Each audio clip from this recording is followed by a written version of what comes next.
ओम नमस्ते जी।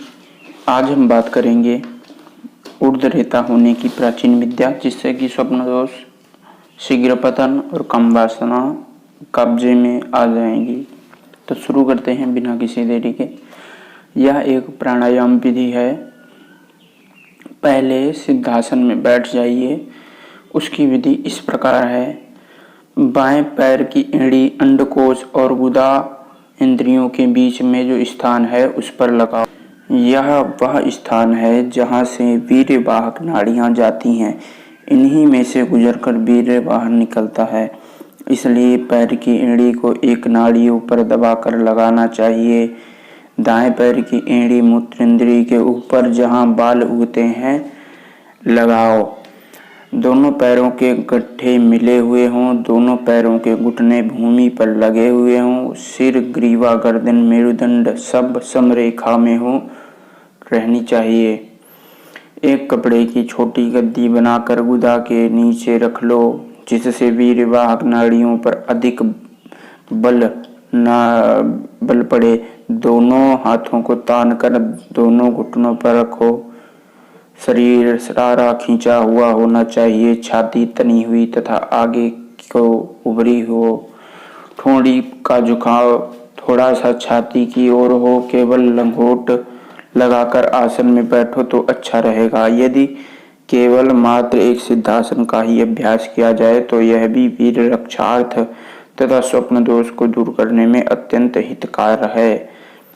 प्राणायाम करने से पूर्व यदि बायां स्वर चलता हो तो अच्छा है। जिधर से वायु आता हो उधर मुख रखो। जैसे अत्यंत वेग से वमन होता है, अन्न जल बाहर निकल जाता है, वैसे ही प्राण को बल से बाहर फेंक दो। एक ही बार निरंतर एक श्वास में सारी वायु बाहर निकल जाए। झटके दे देकर नहीं। श्वास निकलने से पूर्व नाभि के नीचे से मूलेंद्रिय का ऊपर खिंचाव करो। पहले हृदय भाग का वायु बल से बाहर निकालो, फिर ऊपर के फेफड़े का श्वास निकालकर खाली करना चाहिए, फिर उदर को खाली करना। किंतु ध्यान रखो, सारा प्राण एक श्वास में ही बाहर निकल जाए। श्वास तोड़ तोड़ कर कभी ना निकालो। श्वास को लंबा करके तथा निरंतर गति देते हुए एक ही बार बाहर निकाल दो। जब श्वास सारा हृदय, फेफड़ों और उदर आदि का बाहर निकल जाए तो उदर को अंदर ही खींचे रहो। श्वास को यथाशक्ति बाहर ही रोको। जब घबराहट हो तब धीरे धीरे वायु को भीतर ले लो, किंतु अंदर नहीं रोको। यह एक प्राणायाम हुआ। फिर उसी प्रकार दूसरा प्राणायाम, फिर बाहर निकालकर बाहर ही रोक कर करो। इसी 3 प्रकार प्राणायाम करो, अंदर नहीं रोको। पहले बाह्य कुंभक बाहर रोकने का ही अभ्यास करो। बाह्य विषय व बाह्य कुंभक का अभ्यास कम से कम 1 वर्ष तक करना चाहिए। यही प्राणायाम पहला है। जब तक यह सिद्ध न हो जाए तब तक दूसरा प्राणायाम अर्थात जो अभ्यंतर, जो अंदर रोकने का है, इसे अभ्यंतर कुंभक कहते हैं, नहीं करना चाहिए। लोग अंदर और बाहर रोकना दोनों एक साथ आरंभ कर देते हैं, इसलिए लाभ या उन्नति नहीं होती। जब पहला प्राणायाम में सफलता मिल जाए तब दूसरे का अभ्यास करना चाहिए। 1 मास तक 3 प्राणायाम प्रातः काल करो और 3 प्राणायाम सायं काल करो।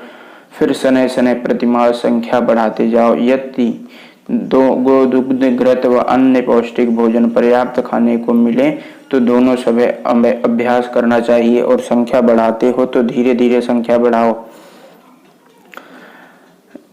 21 प्राणायाम तक कर सकते हैं। पौष्टिक भोजन का अभाव हो तो धीरे धीरे बढ़ाओ। कभी शक्ति से अधिक ना करो, ना ही नाक पकड़कर अधिक देर तक बलात् जबरदस्ती रोकने का यत्न करो। इस प्राणायाम में आरंभ से लेकर अंत तक एक विशेष क्रिया का ध्यान रखना और अभ्यास करना है। श्वास निकलने से पूर्व नाभि के नीचे जो मूलाधार को खींचा था उसे खींचे ही रखना है, ढीला नहीं छोड़ना। इसे खींचे रखने का तो अभ्यास करना है। जितनी देर व जितने ही भी प्राणायाम करो, मूलाधार को खींचे ही रखना। पहले कुछ कठिनाई व कष्ट प्रतीत होगा, किंतु कुछ दिन के अभ्यास से ठीक हो जाएगा। मूलाधार खींचते समय मन से नाभि के नीचे ध्यान करें, फिर हम अपने वीर्य को ऊपर खींचे रहें। सारे प्राणायाम में यही ध्यान करते रहो। कुछ दिन के अभ्यास से वीर्य ऊपर को यथार्थ में खींचने तक जाने लगेगा। जब तक निरंतर अभ्यास करते करते 21 प्राणायाम तक पहुंच जाएंगे तो वीर्य की गति पूर्णतः ऊर्ध्व हो जाएगी।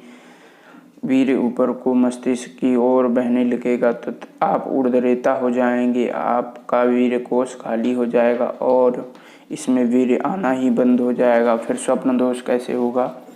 आपकी इच्छा के बिना वीर्य का एक बूंद भी शरीर से बाहर नहीं निकल सकता। फिर कैसा स्वप्न दोष और प्रमेय रोग? किंतु यह निरंतर दीर्घ काल तक श्रद्धा पूर्वक अभ्यास करने से होगा। मैं यह कई बार लिख चुका हूँ।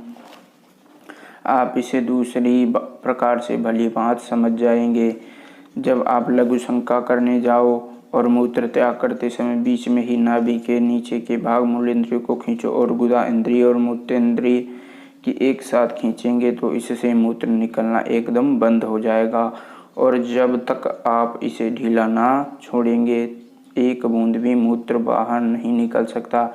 यह अनुभव आप करके देख लें। और जब कुछ मास तक आप प्राणायाम का अभ्यास कर लेंगे और आपको मूलाधार खींचे रहने का अभ्यास पक्का हो जाएगा, तब आप देखेंगे कि स्वप्नों और स्वप्न दोषों की संख्या स्वयं घटती चली जाएगी। रात्रि में ऐसी अवस्था आएगी कि आपको स्वप्न दोष होने का अवसर आएगा तो अर्ध निद्रा में आप मूलाधार को खींच लोगे और आपकी आंखें खुल जाएंगी। आप स्वप्न दोष से बच जाओगे, आपकी विजय होगी। यदि सोने से पूर्व खाली पेट ही यह प्राणायाम किया जाए तो शीघ्र लाभ होगा।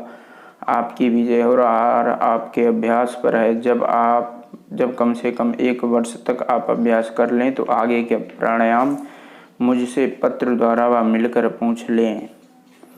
इस प्राणायाम की जितनी प्रशंसा करें थोड़ी है। सब ऋषियों और विशेषतः पूज्यपाद स्वामी दयानंद की कृपा है जो ऐसी विद्या इस गिरे हुए संसार को मिली।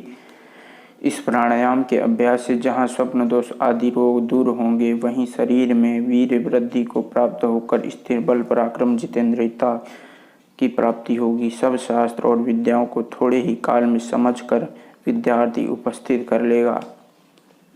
इसका अभ्यास सब युवकों, विद्यार्थियों और ब्रह्मचर्य प्रेमियों, स्त्री पुरुष को करना चाहिए। इससे मन और इंद्रिय के सब रोग दोष क्षीण और दूर हो जाते हैं और मनुष्य इनको अपने वश में कर लेता है। यह वीर रक्षा का सर्वोत्तम साधन और परम औषध है।